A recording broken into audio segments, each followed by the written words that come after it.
신명기 7장 1절에서 5절 말씀 교독합니다. 오늘 말씀은 계속해서 이어지는 모세의 설교입니다. 고별 설교가 이어지고 있습니다. 가나안에 들어가면 만날 가나안 족속들을 어떻게 해야 할지 말씀하고 있습니다. 사실 가나안 족속들의 뿌리는 가나안입니다. 가나안은 함의 후손이죠. 함은 노아의 아들이고요.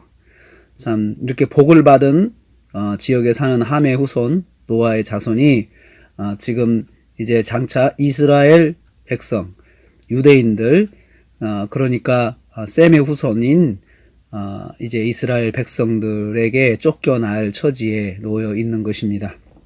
어떻든 그 가나안 족속들을 어떻게 해야 될지 말씀하고 있습니다. 첫째로 가나안 족속은 많고 힘이 센 족속들이다 라고 본질을 이야기합니다. 1절입니다.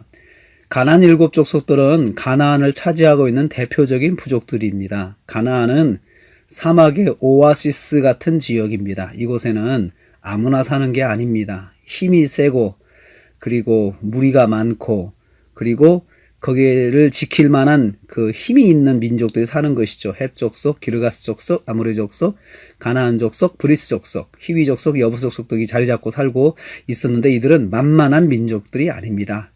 그야말로 많고 힘이 센 족속들이라는 거죠. 이스라엘보다 많고 힘이 센 민족들이라는 것입니다. 이들을 하나님께서 쫓아내실 것입니다. 그런데 이스라엘의 손에 넘겨 이들을 이스라엘 손에 넘겨 치게 하실 것이다 라고 말씀하십니다. 참 감당할 수 없는 일을 말씀해 주시는 거죠. 세상의 족속들의 특징입니다. 그들은 힘이 셉니다. 수가 많습니다. 그리고 규모나 힘에 있어서 여러 가지 면에 있어서 또 이스라엘보다 크죠. 크고 두려운 존재들입니다. 그러나 이것들을 쫓아내야 한다는 것입니다. 사실 만만한 상대를 쫓아내라고 한 것은 아닙니다. 힘에 겨운 상대입니다. 감당할 수 없는 상대입니다. 그런데 이들을 쫓아내야 한다라는 것을 말씀하고 있습니다. 세상적인 것들은 크고 두려워도 쫓아내야 할 것들입니다. 두 번째, 가나안 족속들을 진멸해야 한다라고 말씀합니다. 가나안 족속은 진멸해야 할 족속들이라는 거죠. 2절 말씀에 가나안 7족속들은 진멸의 대상이다 말씀합니다. 그것들과 어떤 연관을 만들지 말아야 한다. 언약도 세우지 말고 특별히 혼인관계 만들지 말라고 3절에 말씀하고 있습니다.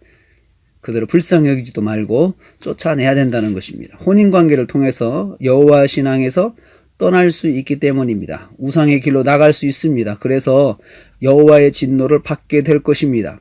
그래서 그들과 혼인관계를 통해서 관계를 만들지 말라고 말씀하고 있습니다. 세상의 것들은 진멸의 대상입니다. 나의 삶 속에서 없애야 할 것들입니다. 어떤 연관도 만들지 말아야 합니다. 그래야 삽니다. 그렇지 않으면 하나님의 진노를 받게 됩니다. 가나안 족속의 어떤 우상도 진멸해야 한다. 5절 말씀에 말씀하고 있습니다. 가나안 족속이 섬기고 있는 우상들을 없애야 합니다. 제단을 헐어버려야 합니다. 놔두면 안 됩니다. 목상을 찍어서 불태워 버려야 합니다. 흔적도 없이 없애라는 것입니다. 생활 속에 남아있지 않도록 소멸해야 한다는 것입니다. 우상은 눈에 보이지 않도록 해야 합니다. 모양도 보이지 않도록 해야 합니다. 성도의 눈에 띄지 않게 해야 합니다. 우리가 예수 믿기 전에 가졌던 우상이 있다고 그러면 이제는 그것들을 눈에 띄지도 않게 만들어야 합니다. 가까이 하지도 말아야 합니다. 환경 속에 있게 하지도 말아야 합니다.